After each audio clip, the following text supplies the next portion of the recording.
Hi, welcome back to C Programming. I'm your Dr. Vasu. In this video, we are going to see the leap year, what it is and how to find it with the help of a if-else. If you want to learn more about C Programming and many other interesting topics, please do subscribe this channel. If you like this lecture, please hit the like button. That will keep me motivated to do many more such videos in the future too. So let's see the leap year now. So here, what is the leap year? If a number is divisible by, if a year is divisible by 4 and no remainder, then, and that rule is for any number except the century years, like 1600, 1700, 1800, 1200, 2000, something like that. So for century years, the leap year will be considered only if it is divisible by 400 only, not by 100. Okay. Example, if you take 1600, 2000, these are leap years, but not 1700, 1800. They are not leap years. Okay. So basing on this, let us write a simple program and see how to get the leap year, whether a leap year is a leap year or not. So here we have taken variables, integer variables to get the year here, and 3 variables here. One is, each one is, say these are for reminders. When divided by a number divided by 4, the remainder is kept here in remainder 4, right? Or remainder, I call it as remainder 100 when it is divided by 100. When a number is divided by 400, the remainder is kept here in the remainder 400. Now, get the year first from the system. So we have entered a year, and the year modulus 4, the remainder, that is when divided by 4, is kept here in remainder 4. Similarly, when divided by 100, the remainder is kept here in remainder 100. When divided by 400, it is kept in remainder 400. And here is the logic. If the number is divisible by 4, that means we don't get any remainder. When the remainder is 0, right? This is one condition. And we have within this bracket here, we have 2 conditions. One is the number must be divisible by 400. You should not get any remainder. That is, the remainder should be 0. And when it is divided by 100, the remainder should not be 0, right? It must be something not equal to 0. So either of these 2 conditions must be satisfied because it is OR, right? Both conditions satisfied, okay, fine. But at least one condition should be satisfied out of these 2, and this condition, because this and is applied for this one and this entire thing. So out of these 2, one must be satisfied and also this one.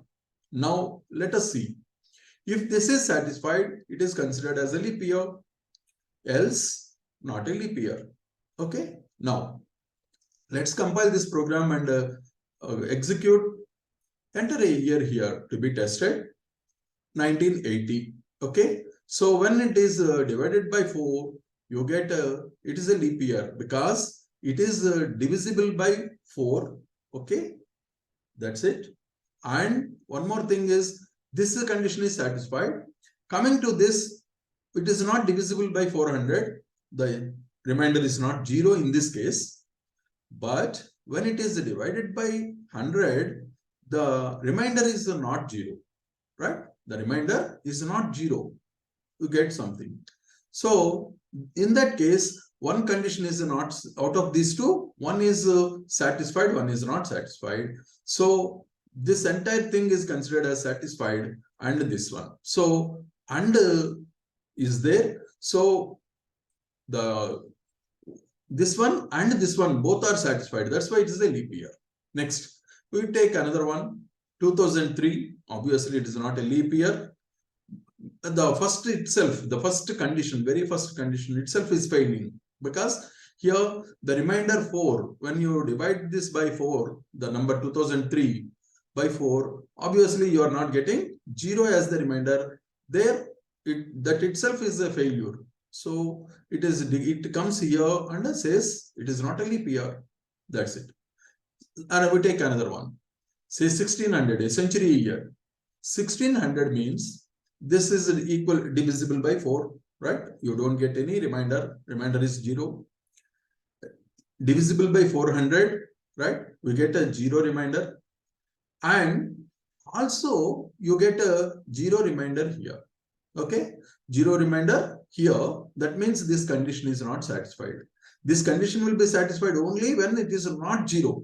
Right? The remainder is not 0. But in this case, the remainder is 0. So here this condition is not satisfied, but this condition is satisfied. So out of these two, one condition is satisfied. Because we have R, this entire thing is treated as true. And this is satisfied. One here and another here, both are satisfying, and here. That's why it is a leap year. So we get the result as leap year.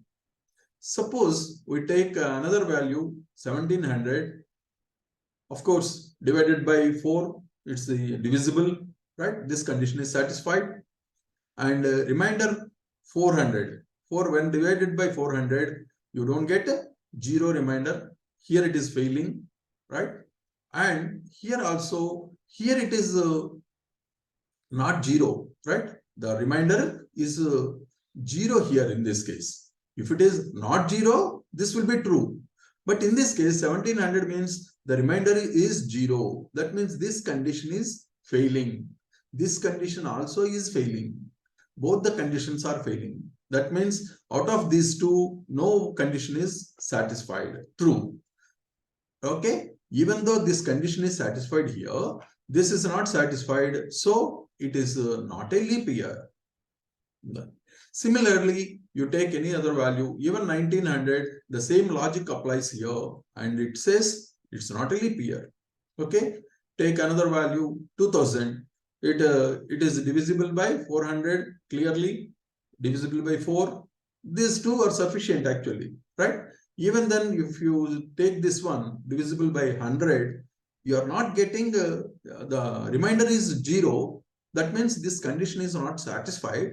Even then, because this condition is satisfied here, right? So out of these two, one condition is sufficient because we have R. So both the conditions are satisfied and it is a leap year. Like this program is used to test the leap year, whether the given year is a leap or not. So in the next application, we are going to see some more applications of if else. Hope you had understood this topic very well. And if you have any queries or any suggestions, please do comment and do subscribe the channel. Thank you.